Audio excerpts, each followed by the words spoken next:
জানো তো আমাদের বিয়ে হয়ে গেছে 2 বছর, কিন্তু কি করব বলো, বিয়ে জিনিসটা এতটাই স্পেশাল যে যতই দিন যাক না কেন বিয়ের মোমেন্টগুলো কিন্তু শেয়ার করতে একটুও আমি কিন্তু হাঁপিয়ে যাই না। উল্টে মনে হয় যে মোমেন্টগুলো কি আরও সবার সাথে শেয়ার করি।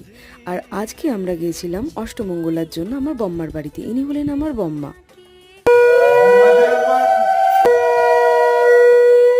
আর ইনি হলেন আমার মা, আর ওদিকে দাঁড়িয়ে আছে আমার বাবা। আর এদিকে বম্মা কিন্তু মায়ের আবার মাথার মধ্যে আঁচল দিয়ে দিচ্ছে। নতুন বিয়ের পর এরকম লাল শাড়ি, গয়নাগাটি, সিঁথিভর্তি সিঁদুর দেখতে এত ভালো লাগে।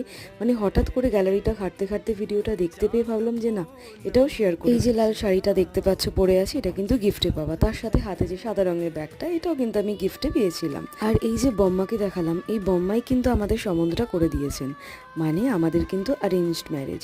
আর আমার সম্বন্ধ দেখা থেকে শুরু করে পাকা দেখা সব বম্মার বাড়িতে, তাই অষ্টমঙ্গলাটাও হয়েছিল বম্মার বাড়িতে।